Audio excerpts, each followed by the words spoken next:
Bismillahirrahmanirrahim.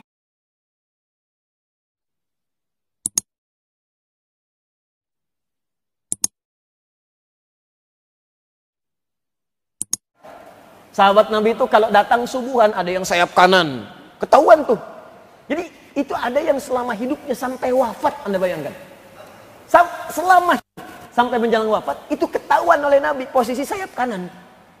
Sayap kanan sebelah pojok. Jadi kalau sudah Nabi ke masjid, dah tahu tuh si fulan ada di situ. Ya, satu kali pernah kemudian Nabi menengok, belum ada, sayap kanan ini belum ada, nggak kelihatan, orangnya beda. Maka Nabi katakan, mana si fulan? Belum datang. Tunggu sampai kemudian agak jedanya agak panjang agak panjang. Sampai dikhawatirkan diduga subuh akan habis, baru dimulai sholat. Sampai ingin dilihat si fulan kemana ini. Ya, setelah sholat, Allahu Akbar, tiba-tiba belum datang juga. Ditanya kepada para sahabat, kalian tahu siapa si fulan ini? Di mana tinggalnya? Kelihatan hari ini. Maka disebutkan, ya Rasulullah, si fulan tinggalnya di anu. Datangi ke sana, yuk kita ke sana tengok. Jadi kalau sudah sehati jadi ahli masjid itu, kita kenal nanti siapa yang jadi ahli masjid. Pasti antum akan tahu tuh, yang subuh akan tahu lama-lama tuh kebiasaannya. Ada yang suka di belakang imam, kan? Ada yang suka kemudian di pojok-pojok kiri, ya. Ada yang suka di belakang imam, tengah-tengah pas, tapi mau jadi badal imam juga belum mau, kan? Baik, samping kanan ada, tengah-tengah ada, nggak apa-apa, itu kebiasaan. Lama-lama kita mengerti. Ada yang ba'da subuhan mojok dekat tiang, kan? Ada mojok di pinggiran dekat tembok, ya. Ada yang zikir, ada yang tenang, saking tenangnya tidur, gitu kan? Banyak. Tapi kita kenal. Nah, makanya ketika satu tempat itu nggak ada yang rasanya hilang, ada yang kosong. Ada kerinduan bertanya. Lama-lama itu jadi teman akrab, nengok. Datang Nabi dengan para sahabat ke rumahnya. Begitu bertemu, ternyata Allah perjalanan jauh juga ke tempatnya itu. Kalau kita jalan kaki sudah 1 jam 2 jam itu. Anda bayangkan, sepeda belum ada, mau Brompton, mau yang lain belum ada tuh pada saat itu. Nggak ada sepeda itu. Ya.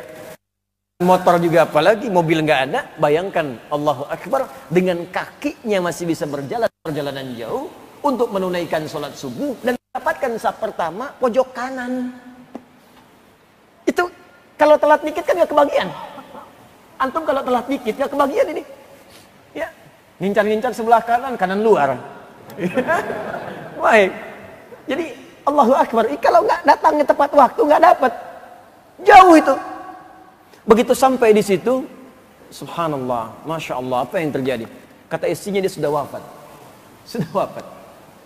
Kata Nabi, adakah kemudian yang membuat engkau aneh sebelum wafat? Ada sesuatu nggak? Nggak ada ya Rasulullah. Cuman dia itu kayak orang ngigo sebelum wafat itu. Dia katakan, ya Allah, kenapa nggak lebih jauh lagi? Ya Allah, kenapa bukan yang baru ya Allah? Nabi tersenyum mengatakan, ya. Ketika dia mengatakan demikian, ditampakkan oleh Allah pahala-pahala kebaikannya.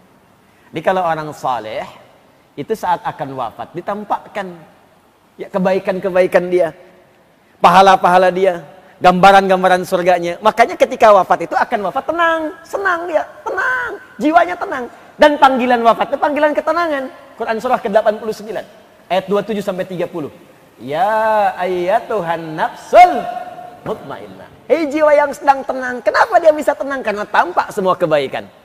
Tampak nih pahala kamu nih saat jamaah, pahala kamu saat belajar, pahala kamu saat ke masjid, ditampakkan dan digambarkan kenikmatan surganya. Makanya ayatnya nanti akan disambungkan dengan surga. Irji'i ila rabbiki radiyatan mardiyah. Cepat pulanglah kepada Rabbmu, aku ridha dengan amalmu dan engkau pun akan ridha dengan pemberianku. Fadkhuli fi ibadi wadkhuli jannati. Ini kalimatnya. Masuk dalam golongan hambaku yang baik, aku siapkan surga untukmu. Nih gambarannya begini. Makanya saat sakaratul maut itu tenang, lihat tenang, enak. Saking tenangnya nggak sadar nyawa sudah hilang. Makanya ada yang wafatnya senyum. Ya, ada yang berkeringat di keningnya. Masya Allah, indah sekali, tenang. Ada yang wafat sedang sujud. Ada yang wafat sedang baca Al-Quran. Tenang.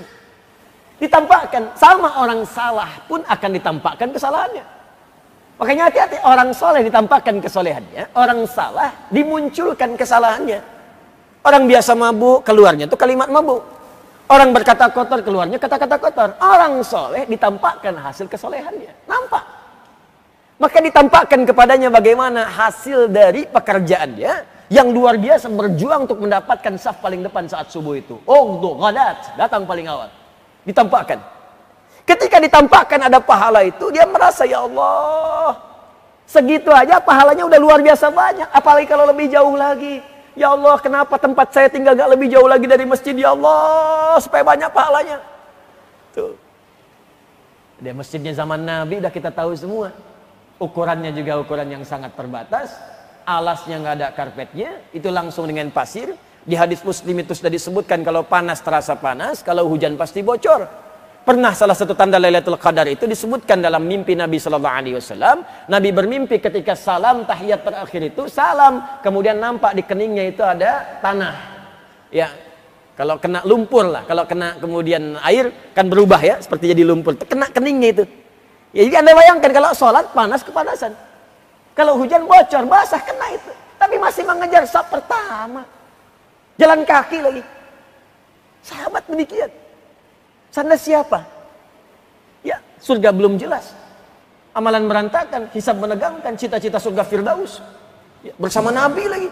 Sekarang dikasih kesempatan. Masjidnya besar, Al-Azhar. Fasilitas enak. Kalau panas ada AC-nya, ada kipas anginnya. Ya, kalau dingin hangat di dalamnya. Kajian subuh kemudian ada hidangannya. Ya, teh manis ada.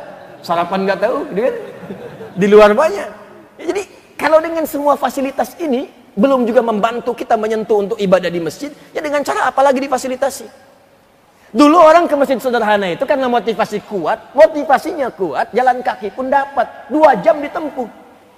Ini orang sekarang sepeda sudah ada, motor lengkap, mobil koleksi banyak, jarak dari rumah cuma 20 meter. Untuk berangkat dengan semua fasilitas itu pun belum bisa dipakai, ya perlu dikasih apa lagi? Itu penting merenung kita itu.